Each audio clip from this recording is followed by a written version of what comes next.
Jesus. Amém?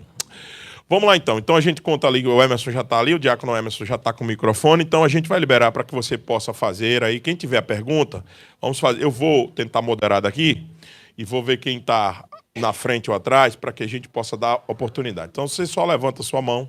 A Célia está aqui, acho que é a Célia. Isso, desse lado de cá. E aí eu vou. O André também.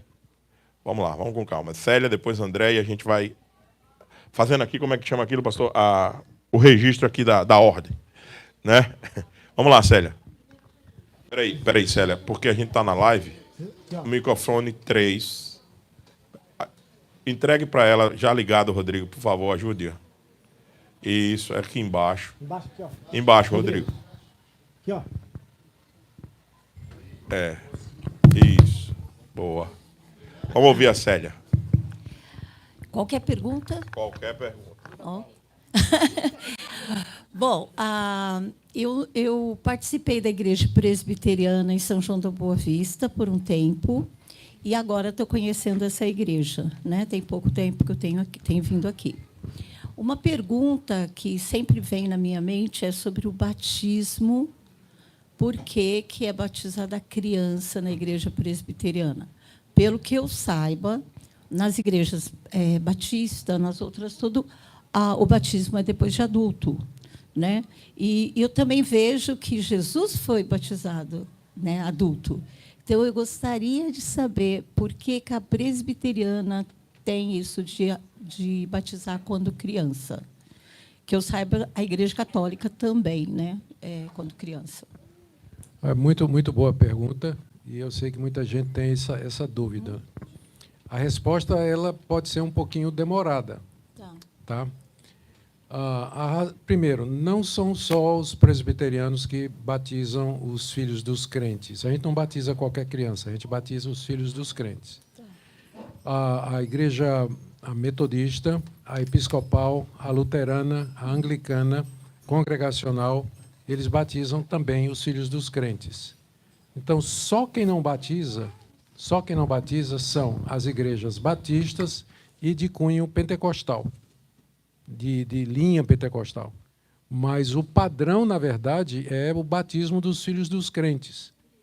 Então, essa é a primeira coisa. A segunda, o fato de a Igreja Católica ter essa prática não quer dizer muita coisa, porque a Igreja Católica, por exemplo, ela crê na Trindade, exatamente como nós cremos. Ela crê na divindade de Cristo, que nós cremos também. Então, o fato da Igreja Católica batizar os filhos dos fiéis, em si, não quer dizer muita coisa. Até porque o significado é completamente outro. Na Igreja Católica, o batismo das crianças representa o que eles chamam de graça infusa. Quando a criança é batizada, Deus infunde uma graça que vai ajudar aquela criança, quando crescer, a participar dos sacramentos da igreja, que é o que ela precisa para poder ser salva. Confirmação, confessionário, penitência, a missa, extrema-unção. Então, para o católico poder participar disso, ele precisa daquela graça que foi infundida quando foi batizado. E, na mesma ocasião, no batismo católico, o pecado de Adão é tirado. A criança é livre do pecado de Adão. É completamente diferente do que a gente faz nas igrejas que batizam os filhos dos crentes. Não tira pecado, não regenera, não infunde graça nenhuma, não infunde graça, e é apenas o sinal de que aquela criança nasceu dentro da família da aliança. Onde é que a gente encontra base bíblica para isso? Se a gente considerar que o Novo Testamento é a continuação do Antigo Testamento, que a Igreja de Cristo ela é a continuação de Israel, o povo de Israel, com quem Deus fez uma aliança. Se a gente considerar que Deus tem apenas uma aliança com o seu povo, que a gente chama Aliança da Graça, e que foi administrada no Antigo Testamento a nação de Israel e no Novo Testamento a Igreja Cristã, Se a gente considera que sempre houve os mesmos sacramentos e sinais, tanto no Antigo Testamento quanto no Novo, da aliança, então a gente vai entender por que o lógico seria a gente incluir as crianças. No Antigo Testamento, o filho do crente judeu era com 8 dias circuncidado. Sim. 8 dias. Sim. E aquela circuncisão era o símbolo da justiça da fé. Está escrito em Romanos capítulo 4, que Abraão recebeu a circuncisão como símbolo da justiça da fé. Então, a criança de 8 dias, que não entendia absolutamente nada, só iria sentir uma dor muito grande, ela era circuncidada porque a circuncisão era o sinal da aliança. No Novo Testamento, o sinal da aliança passa a ser o batismo. Por quê? Porque ele inclui as meninas, é mais amplo, e ele pode ser melhor administrado ao mundo todo. Tem a ver com a ordem de Jesus, ir por todo mundo, pregar o evangelho a toda criatura, batizando-os em nome do Pai, do Filho e do Espírito Santo. Com relação a exemplos bíblicos, o caso de Jesus não apenas diria que um adulto ele é batizado. Ele não foi batizado na infância porque Jesus vive ainda debaixo do período da antiga aliança. Só tem a mudança do Antigo Testamento para o Novo a partir do dia de Pentecostes. É quando começa. Mas antes, aqueles relatos que você tem nos evangelhos é da dispensação antiga. Jesus foi circuncidado ao 8º dia. Sim. Ao 8º dia. Pergunta, por que a gente não tem exemplo de criança sendo batizada no Novo Testamento? Aí eu digo mais uma vez, o argumento do silêncio, ele corta dos dois lados. Porque também, onde é que você tem no Novo Testamento filho de crente sendo batizado depois de adulto? Não tem nenhum exemplo de alguém que nasceu no lar evangélico que foi batizado só depois de adulto, com 14 anos, 13 anos, 15 anos, não tem nenhum exemplo. O normal é que, como os primeiros cristãos eram judeus, eles continuassem a prática que era da antiga aliança, trazer os filhos para receber o sinal. Então, é por isso que Pedro, no dia de Pentecostes, ele disse para a multidão lá que o dom de Deus, a salvação de Deus, é para vocês e para os seus filhos. A promessa é para vocês e para os seus filhos. Também, no livro de Atos, a gente vê vários relatos de casas inteiras sendo batizadas. A casa de Lídia, a casa do carcereiro, a casa de Estéfanas, já estou falando agora de 1 Coríntios capítulo 1. Então, toda a evidência aponta para que, desde o início, os filhos dos crentes eram batizados como eram circuncidados no Antigo Testamento. O ônus da prova é dos batistas, porque sempre foi a prática da igreja, desde o início até a Idade Média, a Reforma Protestante, sempre foi. Então, na Reforma Protestante é que surge o movimento anabatista, Isso. de onde vêm os batistas. Então, é algo relativamente recente na igreja, comparado com a prática de batizar os filhos dos crentes. Sim.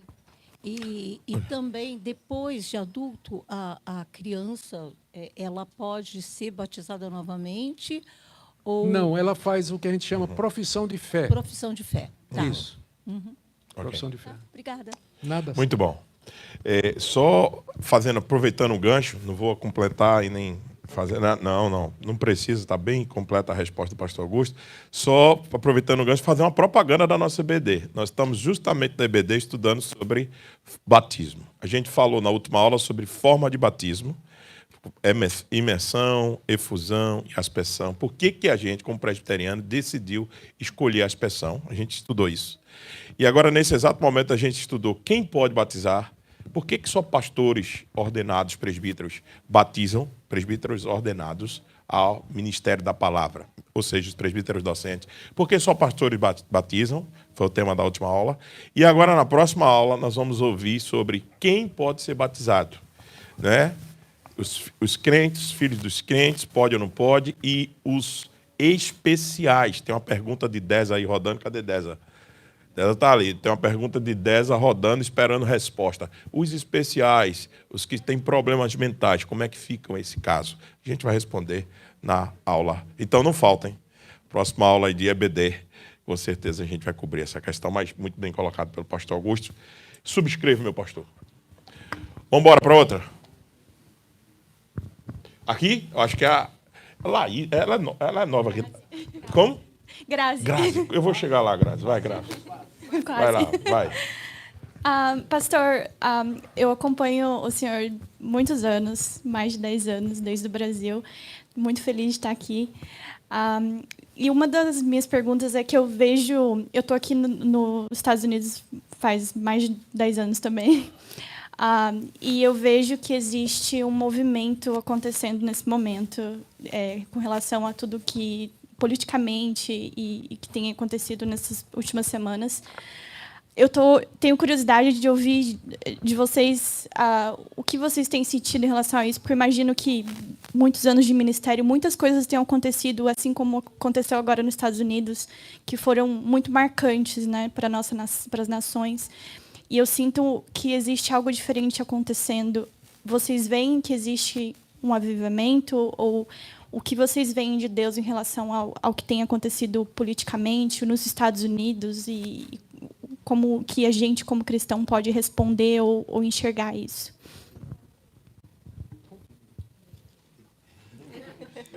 Veja, o senhor é o convidado. Então o senhor inicia e eu só dou aquela ajeitada aqui. Entendeu?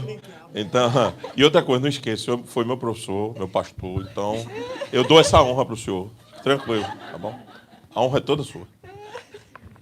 A relutância, não é relutância, né? Mas a dificuldade é que é um assunto extremamente complexo mesmo, né? Você botou o dedo aí no nervo, né? Na ferida.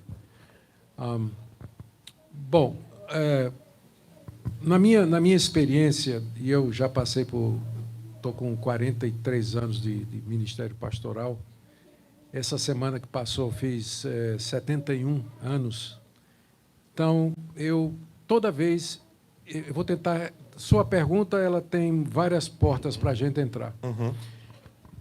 Toda vez, na minha experiência, que a igreja como instituição ela se aliou a algum movimento político, ela se deu mal. Então, eu creio num Estado laico e creio que a igreja não deveria se meter em assuntos do governo e vice-versa. O governo também não deveria dizer para nós se a gente pode cultuar ou não, forma de culto, se a gente pode falar ou não. Isso aí, eu creio em separação de igreja e Estado. E isso não quer dizer que a igreja não possa exercer uma função profética em relação ao Estado. Então, vamos supor que o governo passe uma lei permitindo o aborto em toda e qualquer situação. Então, a igreja presbiteriana ela pode se manifestar e dizer, isso aí não está conforme a gente entende que a palavra de Deus diz e assim por diante. E outras situações que a gente conhece bem, que são pontos de controvérsia hoje em termos do ambiente, não é?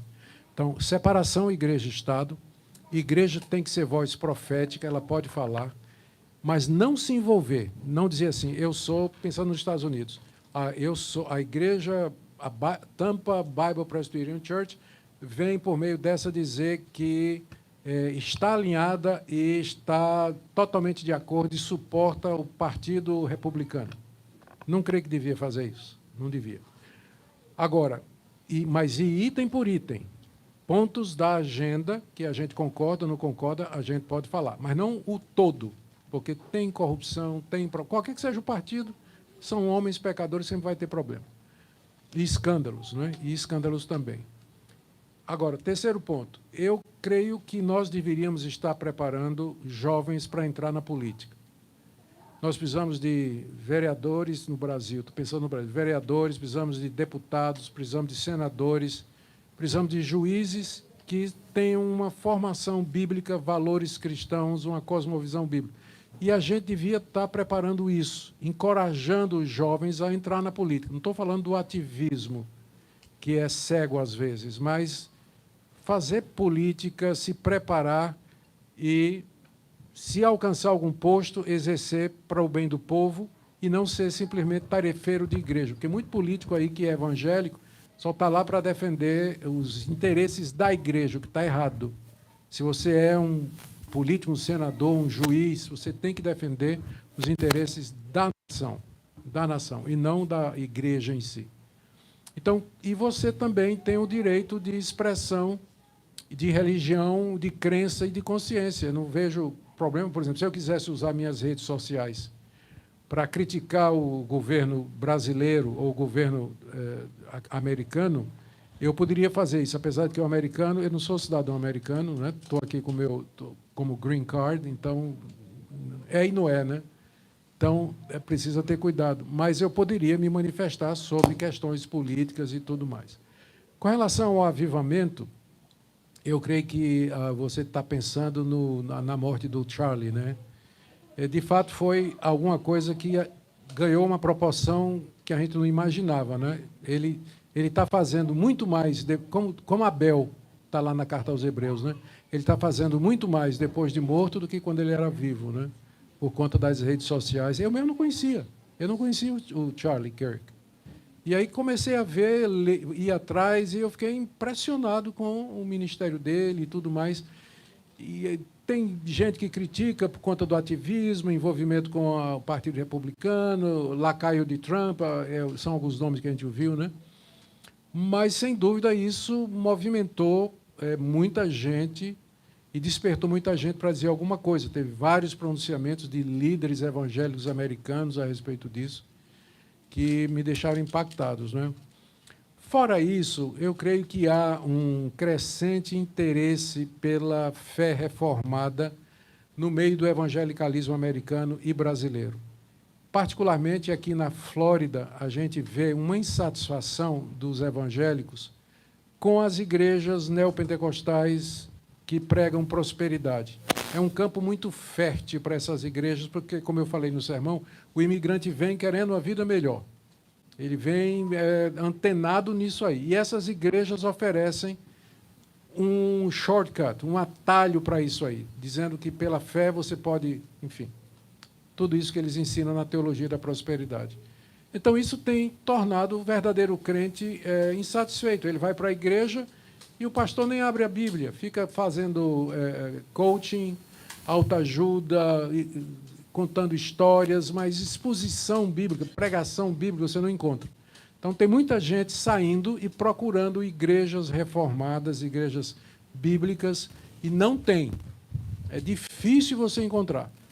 Tem muita igreja na Flórida, muita igreja evangélica na Flórida, mas o número de igrejas onde você vai, batista, presbiteriana, Assembleia de Deus, onde você vai e a palavra de Deus é pregada, o pessoal que está aqui há muito tempo nos diz, não é isso, que o número é pequeno. Mas é crescente e tem uma preocupação. A gente mesmo, em Orlando, né, começou a igreja, o quê, 4 anos? 4 anos, vai completar agora. 4 anos. Em 4 anos já passou de 600 membros. Né? Isso aí é um crescimento que a gente não esperava. Tampa é fruto disso, desse movimento também. Então, é isso aí. É isso. Deixa eu tentar também dar minha opinião para Grazi. Olha lá, Grazi. E todos vocês. Eu concordo em tudo que o pastor Augusto colocou, mas eu queria colocar um ponto central nessa discussão, é que as esferas, a gente como cosmovisão reformada, a gente entende as esferas separadas. Que Jesus colocou isso. Dá a César o que é de César e a Deus o que é de Deus. Jesus inaugura esse princípio de esferas separadas, mas nós não podemos perder o princípio central do Salmo 24, que de Deus é toda a terra. Não perder o princípio de Daniel, que diz que o Senhor coloca reis e tira reis. Então, nunca é uma discussão apenas horizontal, essa discussão sobre política, relação política e cristã, e o cristianismo. É sempre a gente tem que pensar na perspectiva que sempre é uma relação vertical. apesar de ter as suas expressões na horizontalidade. Mas a gente não pode perder de vista que o Senhor, nosso Deus, está acima de todas as coisas e rege todas as coisas. Então, esse é um ponto que a gente tem que deixar, sabe por quê? Porque na vida prática a gente exclui Deus da equação, muitas vezes. A gente começa a entrar por ideologia social, ideologia econômica, ideologia política, e a gente vai discutir toda a fundamentação teórica, e a gente vai discutir as influências do pensamento, a filosofia da escola alemã, enfim, a gente vai entrando por todos esses meandros, e às vezes a gente esquece de que Deus regula e controla sobre todas essas coisas. Então a gente não pode partir de uma discussão política e socioeconômica sem essa perspectiva mesmo. Concordo plenamente com o pastor Augusto, que tem essas esferas, tem que estar um tanto quanto separada. Até porque a igreja precisa ser a consciência do Estado. A igreja precisa... Quem vai chamar o Estado ao arrependimento? Quem vai dizer que Trump está errado? Quem vai dizer que Luiz Inácio Lula da Silva está em pecado? Quem vai dizer? O lado oposto, quando ele se levanta para dizer isso, ele diz, não, é porque é o rival político. Não é? Então não tem direito, não tem autoridade, só está buscando o poder, só está dizendo isso porque é o lado oposto. Lembre-se, João Batista botou o dedo na cara de Herodes e disse, você está em pecado. É a igreja que tem que estar isenta política partidariamente para ter isenção, liberdade de chegar na cara de qualquer um que esteja liderando e dizer, ponha sua casa em ordem, porque você não é o dono da nação, quem é Deus. Então você regula e controla. É isso para tudo, né? Juiz de Suprema Corte, deputados, qualquer coisa. Quem é que vai dizer a esses homens que eles estão em pecado? É a igreja. É a mensagem da igreja. Então, quando o pastor fala que a igreja precisa ser uma voz profética, é nesse sentido. Só tem uma instituição no mundo que acusa pecado e aponta pecado e trata pecado, é a igreja do Senhor Jesus. Não tem outra. Então, a gente precisa, meus irmãos, ao mesmo tempo ter essa isenção, mas também eu disse na aula de discipulado de segunda-feira, quem estava ouvindo, eu disse que a gente precisa estar atento, como igreja, quem é que aqui está no nosso meio que pode cooperar com o cenário político. Porque a gente sabe que Deus deu dom, esse tipo de dom à igreja. A gente sabe. A gente sabe que tem gente aqui que pode ser bem instruída. Ah, mas pastor, mas quando chegar lá vai se corromper. Sempre a discussão é essa, né, pastor Augusto? Não, mas não tem como não, pastor. O cara chega lá, ele se corrompe, ele não faz o que ele quer, porque o partido tem os seus conchavos.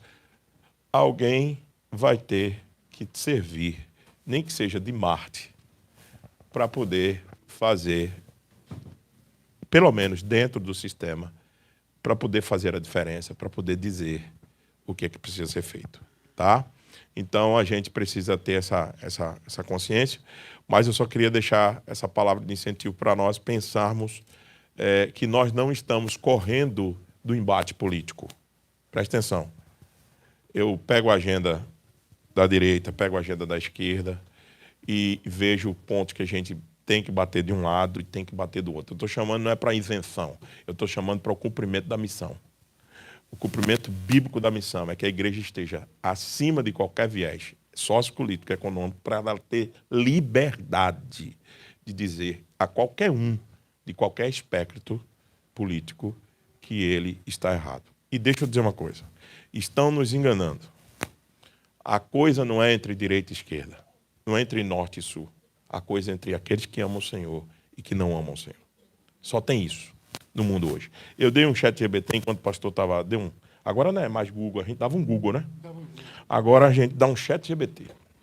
Então eu dei o chat GPT e pedir aqui o chat GPT, agora mesmo. Quais são as últimas... Deixa eu ler para vocês. Quais são as últimas perseguições no mundo contra o cristão? Ele perguntou, qual que você se refere?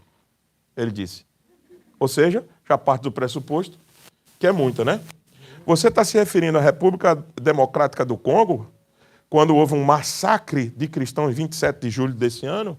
Você está se referindo ao massacre de Nitói, em 8 de setembro de 2025? Ou você está se referindo à Nigéria, que agora, semana passada, teve 89 cristãos mortos? Vocês estão entendendo que não é contra esquerda e direita?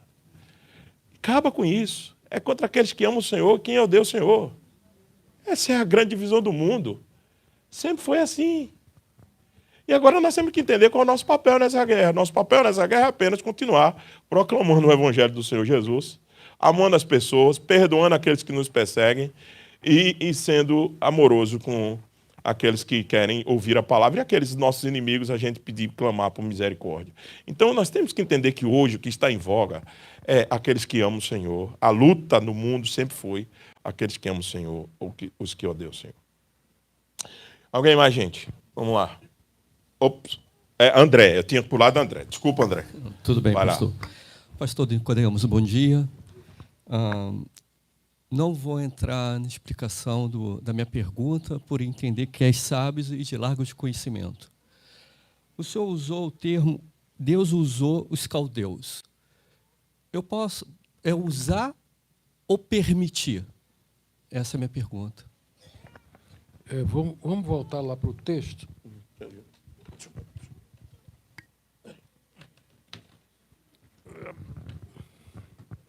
Vamos lá para o texto aí, se quiserem abrir.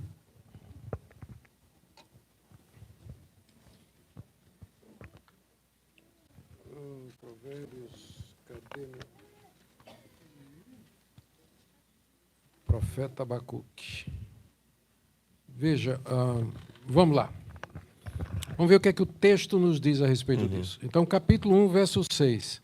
Eis que suscita os caldeus. Né? Deus está claro.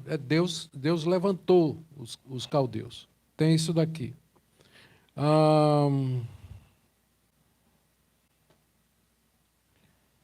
Aqui, ó, capítulo 1, verso 12.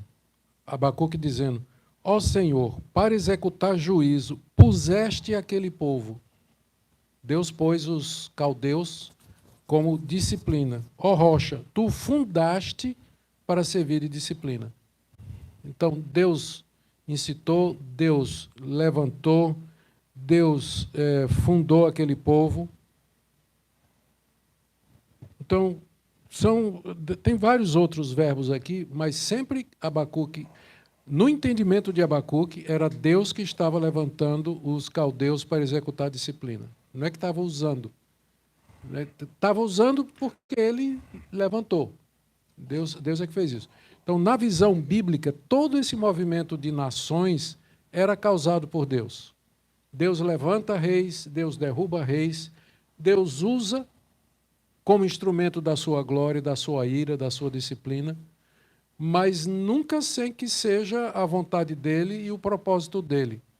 Então, é Deus que levanta, Deus que faz isso aí. Não é simplesmente de que o rei da Babilônia resolveu invadir Israel e Deus disse: eu vou aproveitar para chicotear Israel por seus pecados. Não. O fato de que o rei da Babilônia decidiu atacar Israel já era Deus fazendo isso, porque Deus queria usá-lo como disciplina. Okay? Isso não isenta a responsabilidade de ser do mal. Augusto foi extremamente claro na exposição dele. E eu só queria dizer que, veja, o fato de Deus usar o mal que existe no mundo por causa da entrada do pecado, não esqueça, não foi Deus que comeu a maçã, foi Adão e Eva. A maçã, agora me ferrei. Eu critico tanto isso e caí no ato falho. Eu critico tanto a professora de escola bíblica. A gente sai do catolicismo, mas o catolicismo não sai daí. Boa, Hebe, boa. Eu bati tanto nisso e agora me caí nessa. Mas só para fechar, Renan, e passo. O fruto, não foi Deus que comeu o fruto, lembrando-se disso. Então, mas desde que o pecado entrou no mundo, o Senhor, soberanamente, sem que isso mexa na sua ontologia, no seu ser, sem que isso torne pecador, ele se utiliza do mal para cumprir os propósitos. Tanto é que, Atos capítulo 2, verso 23, Pedro tem essa percepção e diz o quê? Pelos desígnios de Deus, vós matastes o Senhor. É o desígnio de Deus, é verdade, mas isso não isenta de que a culpa de quem matou era de quem matou. Então, vamos fazer essa separação que é importante. Não essa separação, ele governa tudo, mas Deus continua sendo o que ele é. Perfeito. Pastor Augusto é mestre no endurecimento do coração do faraó. Expôs Êxodo todinho, e eu ouvi mais o senhor dizer isso que tu. Foi. Não foi? Foi. Lá você vê o texto dizendo que Deus endureceu o coração de Faraó e tem também dizendo que Faraó endureceu o seu próprio coração. Então, as duas coisas andam juntas. E é isso que na nossa cabeça, às vezes, não cabe. Mas a ação de Deus anda junto com a reação humana. E, às vezes, a Bíblia fala de um lado e, às vezes, fala do outro. Mas não... a soberania de Deus e a responsabilidade humana são dois irmãos, eu diria, são duas faces da mesma moeda. Todo ato é um ato que tem a ver com a soberania de Deus. Mas, olhando do lado humano, quem cometeu é responsável por ele. Então, tudo isso anda junto. Então, posso dizer que foi Deus que endureceu o coração e posso dizer que o coração foi endurecido pela própria pessoa. Então, depende do ângulo em que você olha, mas as duas coisas estão juntas, a gente não pode separar, não pode tirar nenhum nem outro. Senão, a gente vai deixar o homem sem responsabilidade ou transformar Deus num Deus pequenininho que depende das reações humanas. Então, tem que manter as duas coisas. Perfeito. Quem mais? Tem aqui, tem Priscila também, depois. A Mário também, acho que ela contou também. Vamos lá. Bom dia. A minha dúvida é em relação a heranças espirituais. Se nós devemos orar, reconhecer e renunciar, ou se isso já é automático com a cruz. Porque eu tenho estudado algumas coisas sobre heranças espirituais e eu vi lá no comecinho da Bíblia, onde o Noé ele amaldiçoou Canaã. Não Cã, mas Canaã. O que Canaã tem a ver com o problema que o Cã causou? Então, ele jogou ali uma maldição no próprio neto. Então, eu tenho dúvida quanto a isso e também naquela parte que diz que Deus visita a iniquidade dos pais nos filhos até a 3ª e 4ª geração e também é misericordioso até 1000 gerações. Sim, muito bem. De fato, existe aquilo que a gente chama de maldição hereditária. Isso existe. E começa lá vamos lá, para Êxodo, capítulo 20. Êxodo capítulo 20, nos 10 mandamentos, quando chega no 3º mandamento. Isso aí diz assim. É no 2º mandamento. Primeiro mandamento, não terás outros deuses diante de mim, Êxodo 23. Segundo mandamento, verso 4, não farás para ti imagem de escultura. Aí no verso 5, não as adorarás. E aí a razão, porque eu sou o Senhor teu Deus, Deus zeloso, que visito a iniquidade dos pais nos filhos até a 3ª e 4ª geração daqueles que me aborrecem, e faço misericórdia até 1000 gerações daqueles que me amam e guardam os mandamentos. Então, Deus aqui é muito claro. Se você tem um idólatra, alguém que faz imagens e adora imagens, Deus vai castigar não somente ele, Deus vai visitar a iniquidade, significa visitar em julgamento, Deus vai julgar aquele pecado nos filhos até a 3ª e 4ª geração. Então, pode ter certeza disso, que Deus fazia isso aí. Só que o profeta Ezequiel, aí nós vamos para Ezequiel 18, ele viveu numa época em que o povo de Deus estava sendo levado... Ezequiel viveu na época em que as palavras de Abacuque se cumpriram. E a nação de Israel, do Reino do Sul, estava sendo levado em Ezequiel, Daniel, Jeremias, Ezequiel aqui. O Reino do Sul estava sendo levado em cativeiro. Aí aquela geração que estava sendo levada em cativeiro pelos babilônicos disse assim, mas isso não é justo, nós estamos pagando pelo pecado dos nossos pais. Eles até tinham dito, né, que diziam, nossos pais comeram a feijoada, mas a dor de barriga quem teve foi a gente. Né? Então, é injusto isso que Deus está fazendo. Então, vá lá, Ezequiel 18, o profeta diz assim, Deus dizendo assim, o que tem vocês acerca da terra de Israel que proferem esse provérbio dizendo, os pais comeram uvas verdes e os dentes dos filhos é que se embotaram. Então, Deus perguntando a Israel, por que vocês estão achando assim que vocês estão pagando pelo pecado dos pais de você? Aí os israelitas diriam, porque está escrito que os pais pecam e os filhos sofrem o castigo. Aí Ezequiel disse, mas não é isso que está sendo dito lá. Então Ezequiel interpreta Êxodo 20, dizendo o seguinte, verso 3, tão certo como eu vivo, diz o Senhor Deus, jamais direis esse provérbio em Israel. Todas as almas são minhas. Como a alma do pai, também a alma do filho é minha. A alma que pecar, essa morrerá. A alma que pecar, essa vai morrer. Aí, primeiro exemplo. Sendo, pois, o homem justo, fazendo juízo e justiça, aí descreve aqui a justiça desse homem, e diz no verso 10, se ele gerar um filho ladrão, derramador de sangue, e fizer, não cumprir os mandamentos e tudo,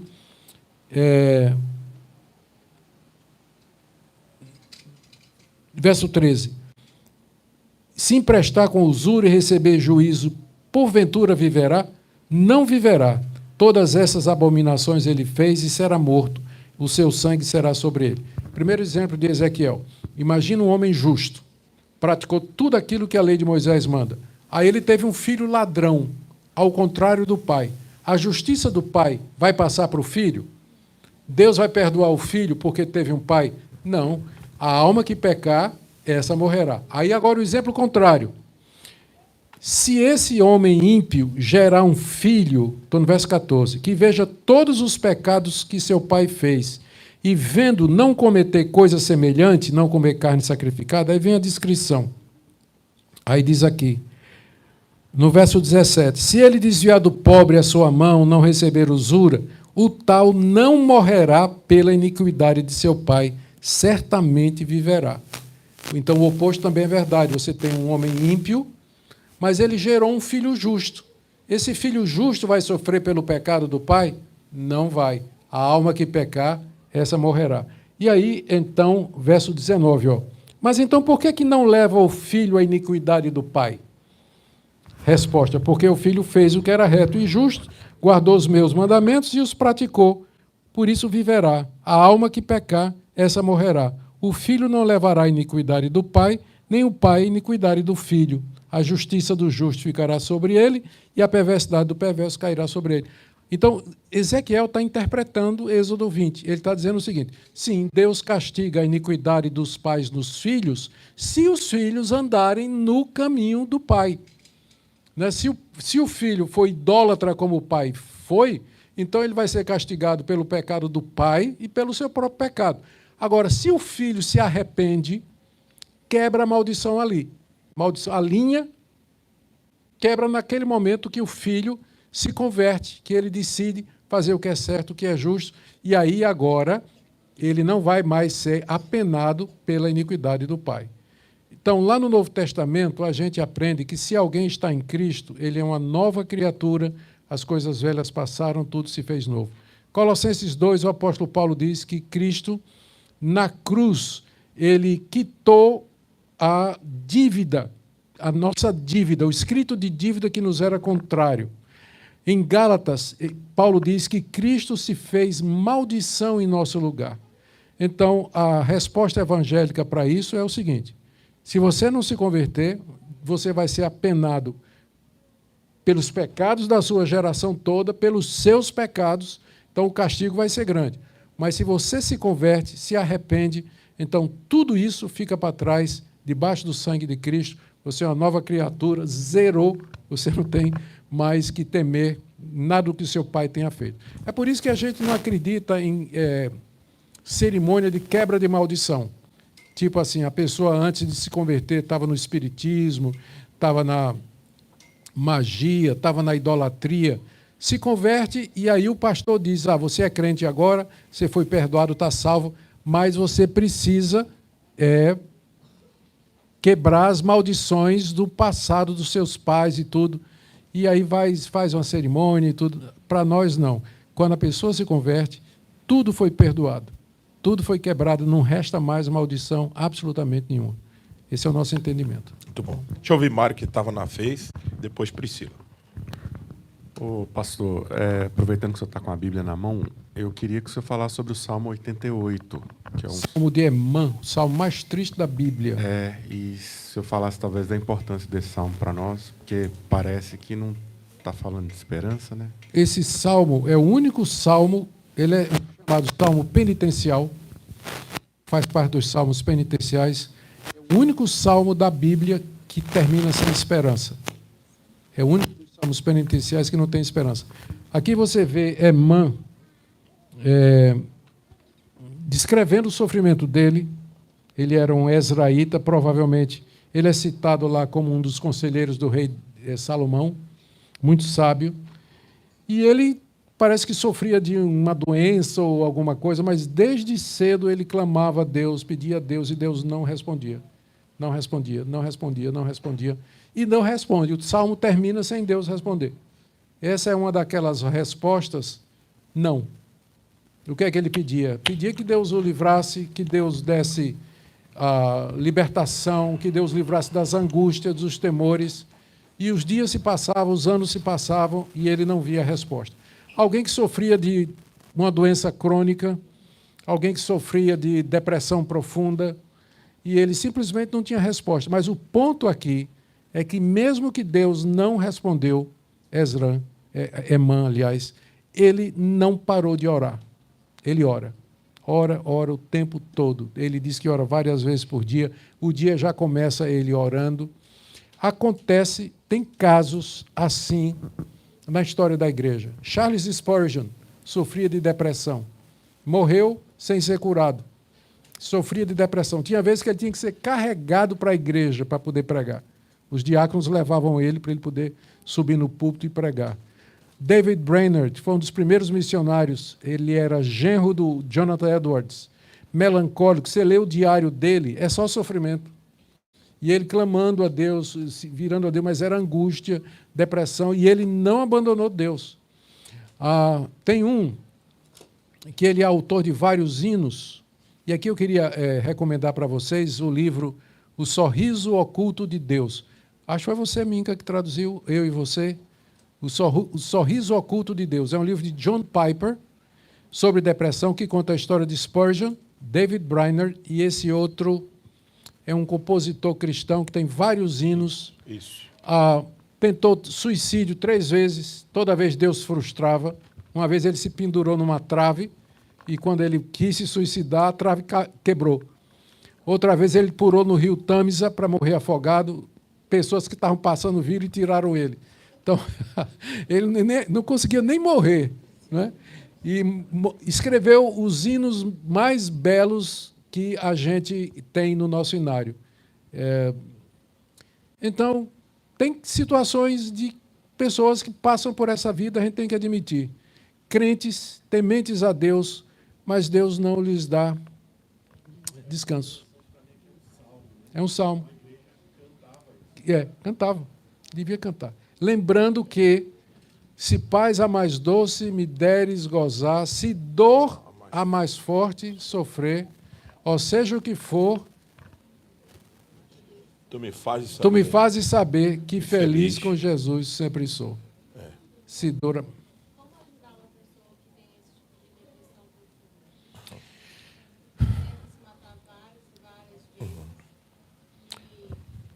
Estou permitindo a parte da Bruna porque está na esteira. Perfeito, Entrou. perfeito. Está na esteira.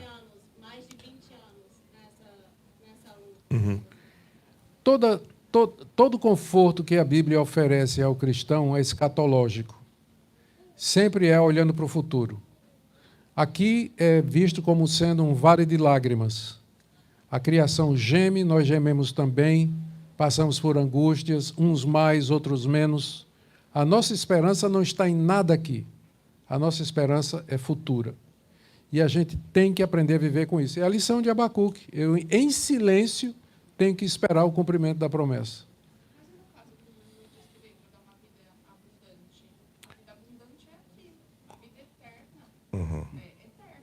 Não. A vida eterna começa aqui e agora. Quem crê tem a vida eterna.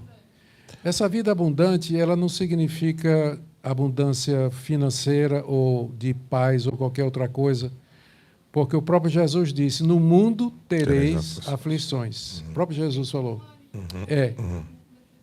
Então, você tem bom ânimo porque você sabe que Jesus venceu o mundo e ele, vencendo o mundo, ele me dá a esperança de que um dia eu vou vencer também. Então, eu sei que é difícil isso que eu estou falando, mas o fato é que há pessoas que passam a vida toda em depressão, em angústia, mas são crentes. Elas são um testemunho do que é a fé.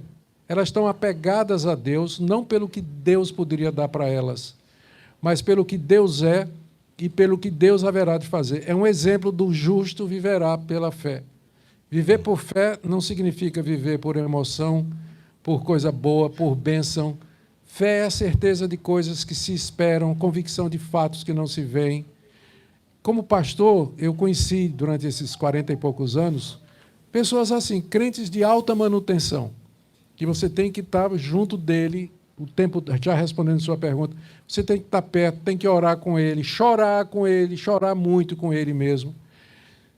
Usar os recursos que nós temos hoje na medicina, não é pecado você tomar remédio para ajudar na depressão, se ficar claro que a causa é clínica. Em alguns casos é espiritual, né? Jesus reclamou dos discípulos dizendo: homens de pouca fé, por que é que vocês estão ansiosos? Então, em alguns casos, o problema é espiritual.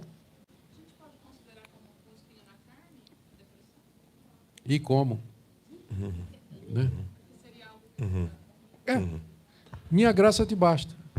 Né? Minha graça te basta. Deus não tirou o espinho de Paulo, mas deu graça para ele viver. Excelente. Isso. Muita gente também fala sobre a questão, é demônio, né? Isso antigamente era mais fácil de o pessoal julgar, né? Hoje acho que não tanto. Não. Mas como, igual o senhor falou, pode ser espiritual também. Pode. É uma linha muito tênue, né? De avaliação, já que há muitos anos de tratamento e sem uma Melhora. melhora.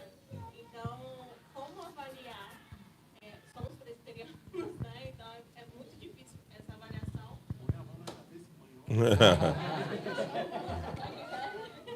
Se eu tivesse certeza de que a pessoa que eu estou auxiliando ela está sendo oprimida por um demônio, não tinha problema de botar a mão na cabeça e mandar sair em nome de Jesus. O problema é esse diagnóstico, né? Isso. O problema é esse diagnóstico que não é fácil, que ele tem que vir por eliminação. Você tenta todas as coisas, não tem uma resposta, então você não pode excluir a possibilidade de algum agente espiritual maligno estar atuando. E aí orar para que Deus mostre, Deus revele, ou que fique muito claro que é isso aí. Encontrei 2 casos assim, durante os anos de pastorado. 2 casos que era claramente alguma coisa demoníaca, que parecia demoníaca. Um era o cara se fingindo, o outro era de verdade. O outro era de verdade. Não são 3, dois eram verdadeiros. Mas o resto tudo é isso mesmo. Crente de alta manutenção. Você tem que estar perto. Tem dia que melhora, tem dia que está pior. Mas o importante é ficar firme na fé e não abandonar. Mas é difícil. É um dos casos mais difíceis, né, pastor? Muito Com difícil. depressão é mais difícil a gente tratar. Muito difícil. Lembrando que a abundância da nossa vida não se constitui naquilo que os homens possuem. Foi Cristo mesmo que disse isso. E eu acho que talvez aquele texto que a gente melhor interpreta é a abundância de sentido de vida. O Aço Preto, vou citar Luiz Gonzaga, o Aço Preto canta melhor quando ele geme de dor. Talvez nosso testemunho seja muito mais claro, por isso que o apóstolo Paulo diz que quando eu sou fraco, aí eu sou forte. Talvez uma das coisas que os nossos irmãos enfrentam é carregar em si o sentido da vida deles, apontando para uma fé muito mais clara, e que quando eles estão sofrendo, eles cantam melhor. Eles testemunham melhor do que Deus livrar daquele sofrimento e eles se desviarem, por exemplo. Você prefere sofrer de dor até o fim, mas isso lhe garantir aos pés do Senhor, ou Deus retirar qualquer tipo de sofrimento e fazer você se desviar do caminho dele? qualquer pessoa que está nessa sala e responderia que conhece o Senhor: eu prefiro gemer de dor até o fim, para que o nome do Senhor seja glorificado. Talvez esse é o caso de Emã, no Salmo 88. Né? O Salmo termina com a palavra trevas. É interessante. Trevas. Meus amigos são trevas. Deixa eu ouvir Priscila, que eu prometi a Priscila, eu não posso sair daqui sem ouvir Priscila. Nós não podemos. Vamos lá, Priscila. Obrigada. Bom dia, pastores. A minha dúvida pode até ser um pouco básica, mas é assim, em um ambiente em que muitas pessoas falam de Deus e falam da palavra de Deus e tudo mais, como que eu consigo efetivamente identificar que aquilo é realmente uma mensagem de Deus ou como se fosse uma deturpação ou uma ludibriação para que eu acredite que venha de Deus e, enfim, vá seguindo naquele caminho? Mas como é que eu consigo ter essa certeza que a mensagem é de Deus, de fato, e não de alguém deturpando? Você fala de alguém que vai falar de Deus, em nome de Deus para você? Como se fosse em nome de Deus. Eu dizer, porque Deus está dizendo isso para você, para a sua vida. Okay. E como que eu consigo identificar, né, se é de fato Deus me dando essa oração, ou essa orientação, ou algo desvirtuado, né? Bom, os presbiterianos são meio céticos com relação a isso de alguém chegar assim: Deus me disse. Por quê? Porque a gente crê que Deus nos fala pela palavra escrita e que a gente precisa ter cuidado com o subjetivismo e o relativismo de declarações desse tipo. Se foi Deus que lhe disse, então isso carrega um peso muito grande. Assim diz o Senhor. Isso aí era o que os profetas diziam antes deles escreverem aquilo que Deus revelou. Então é muito sério isso aí. Se alguém chegar para você e dizer assim: olha, Deus está me dizendo que você vai tirar na loteria e vai ser feliz e tudo mais, eu digo, por que Deus não me disse isso? Né? Tem que mandar uma pessoa me dizer isso. Por que ele não me diz isso? E será que foi Deus mesmo? Será que isso aí não é... Aí gera esse tipo de pergunta que você está fazendo. A pessoa fica incerta. Então, se a gente seguir a Bíblia, os princípios da Bíblia, o bom senso, se a gente tiver um bom número de pessoas ao nosso redor que a gente pode consultar em decisões que a gente vai tomar, a gente corre pouco risco de se desviar da vontade de Deus em termos práticos do dia a dia. Aqui a gente entra... tem uma distinção muito importante. O período das revelações já terminou. Terminou quando esse livro aqui ficou completo. Então, nós não temos mais revelações. O que nós temos é a providência de Deus nos guiando. Então, Deus, isso quer dizer que não tem mais revelação? Quer dizer que Deus não fala mais comigo? Deus fala comigo. Deus fala comigo através dessa palavra, Ele fala comigo através das circunstâncias, Ele fala comigo através do conselho de amigos, do bom senso. Muito na vida cristã, em termos de tomar a decisão, é bom senso. Coisas que um descrente com bom senso tomaria. Por exemplo, você está escolhendo um determinado trabalho, tem várias opções de trabalho. Então, você tem alguns princípios para isso. Primeiro, esse trabalho que eu vou fazer é legítimo, porque a Bíblia proíbe desonestidade, corrupção, suborno, uma série de coisas. É legítimo? Sim. Segundo, é uma prioridade na minha vida ou eu tenho que cuidar da minha família? Vou prejudicar a minha família? Qual o interesse ou qual a motivação para que eu vá ter esse trabalho? Então, a Bíblia tem uma série de princípios que você, se observar, você vai tomar a decisão certa. Não precisa alguém chegar e dizer: ó, Deus me mandou dizer isso, isso, isso e isso. Deus pode fazer isso? Pode. Circunstâncias extraordinárias, mas normalmente, eu não espero esse tipo de coisa que acontecer na minha vida. Deus me guia por essas coisas normais e não... Bom, vamos supor, essa é a primeira coisa. Não é um método normal de Deus falar conosco. Segundo, toda palavra que pretende vir de Deus, mas que obriga você ou leva você a quebrar algum mandamento, isso aí não é de Deus. Ou então, se exalta o homem, glorifica o homem, não é de Deus. Se diminui a pessoa de Cristo, não é de Deus. Então, são alguns das evidências, né? Mas, geralmente, já de saída, eu fico preocupado quando a pessoa chega e diz assim, olha, Deus me disse isso. Olha, se Deus falou, é bronca, né? Isso mesmo. Só para concluir junto com o pastor Augusto, a ideia é que todas as vezes que alguém chegar para você e dizer, assim diz o Senhor, e dizer, olha, Deus mandou te dizer, a primeira coisa que a gente deve fazer é colocar justamente essa fala que é de Deus, contrapondo com a fala que é de Deus. As Escrituras Sagradas. Então, vamos ver quem fica de pé. Se é o que a pessoa está falando, se tem eco, se tem respaldo nas Escrituras.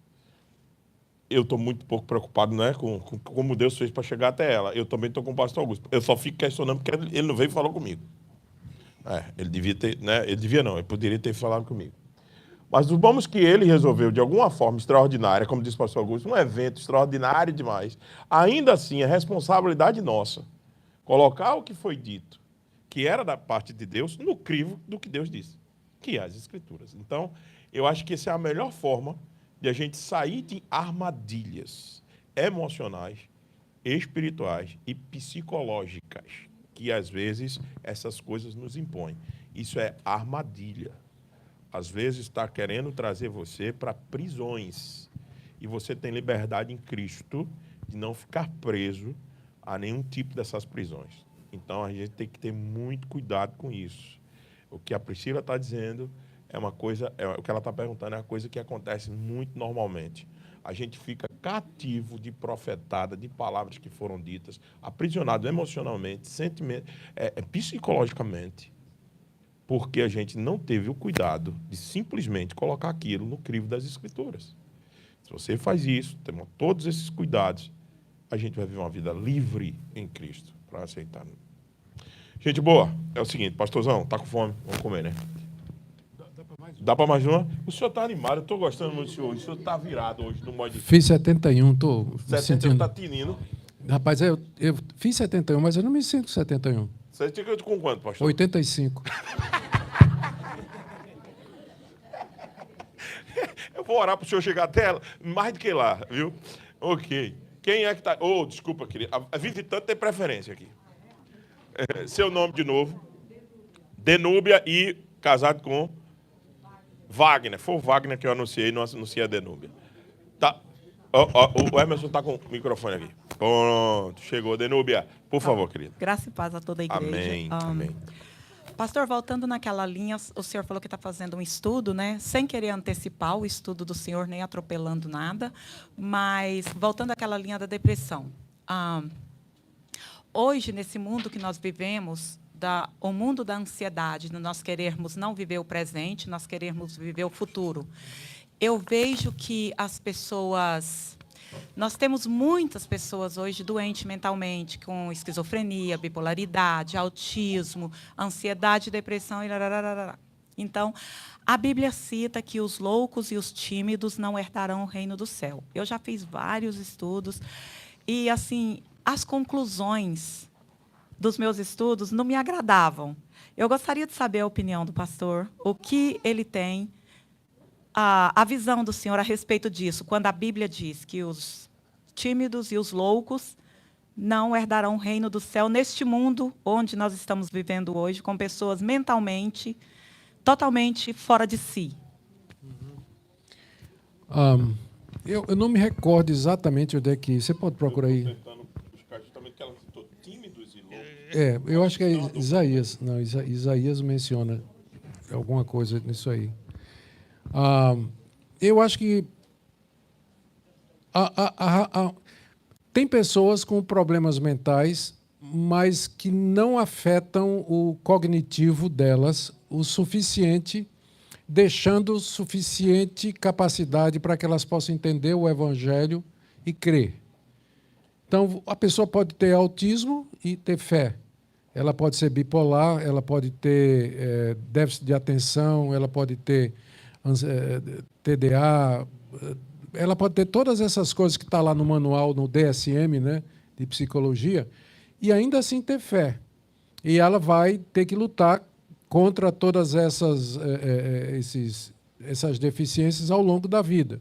Então, eu conheço gente que é autista, que não é grau severo, a ponto de a pessoa não entender o que é que está fazendo, mas que tem fé e quer viver uma vida cristã diante de Deus.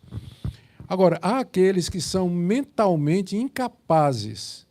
Então, esses aí, eu creio que Deus vai tratar como Ele trata as crianças que não podem crer, não têm entendimento. Então, eles vão ser tratados nessa categoria, e eu entendo que Deus não vai condená-las por um conhecimento que elas não puderam ter. Não é? Então, é isso aí. Com relação à timidez, a timidez eu acho que tem a ver com timidez em professar o nome de Cristo. Vamos supor, um ambiente hostil ao Evangelho, você, com medo das pessoas, com medo da reação das pessoas, você se encolhe e você não se declara publicamente como cristão. Você não assume a vida cristã por medo dos homens. Então, é um bom sinal de que talvez você não seja convertido, porque o crente verdadeiro, ele vai... Jesus disse, o que me professar diante dos homens, eu professarei diante do meu Pai que está nos céus. Então, talvez a timidez seja nesse sentido aí. Com relação à loucura, eu já falei. Conseguiu encontrar alguma coisa, pastor? 21:8 eu vi. O que é que diz? Agora, só que... Certo. Mas os dois estão juntos? Esse texto? Não. É só os tímidos. Esse é o meu ponto. A gente não tem tímidos e loucos no mesmo texto. Não, são dois. Nunca temos. A gente tem tímidos em Apocalipse, pastor 21:8. Se eu tivesse... Eu tenho um texto aqui, cadê o texto? E o tímido aí é no sentido que eu expliquei, né, com relação à fé. Olha lá. Quanto, porém, aos covardes, aos incrédulos, aos abomináveis, aos assassinos, aos impuros, aos feiticeiros, aos idólatras e a todos os mentirosos, a parte que lhes cabe será no lago que arde com fogo e enxofre, a saber, a segunda morte. O tímido é o covarde, não é isso? Isso, covarde, perfeitamente. É o que eu falei, né? Exatamente, perfeito. E com relação à loucura... Aí tem vários textos nas Escrituras. É. Certamente a palavra da cruz é loucura, aí tem aquele outro texto, tal, insensato. Diz o insensato no seu coração, não há Deus. Corrompe-se e pratica uma abominação, já não há quem faça o bem. O insensato aqui como aquele que é louco. Se for louco aqui no sentido que Jesus disse àquele homem rico, louco, Isso. essa noite te pedirão tua alma. Então, louco aqui é no sentido de absolutamente insensato. Exatamente. Não de uma deficiência mental.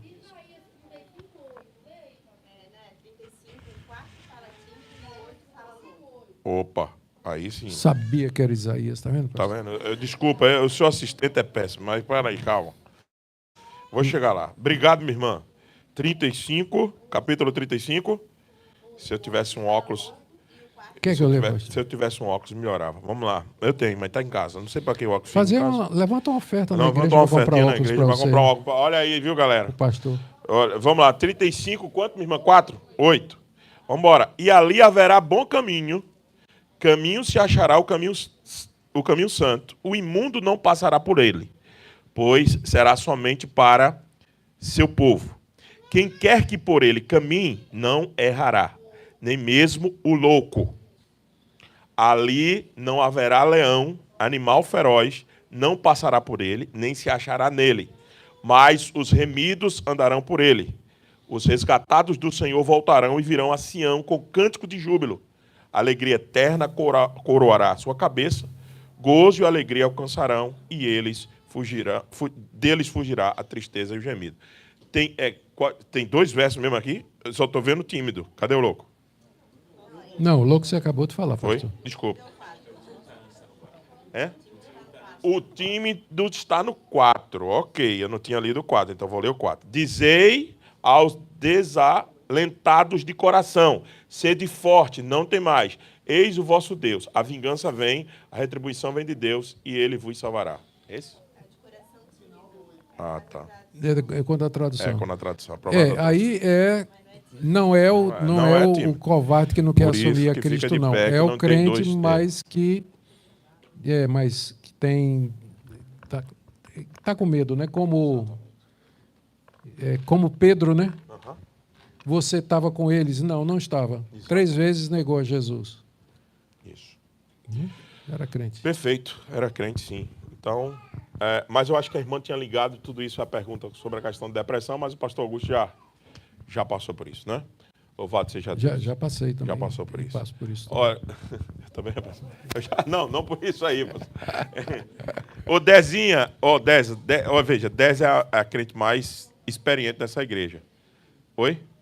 Já tem que acabar. Eu tenho que acabar. Estão dizendo ali, pastor, não dá mais não.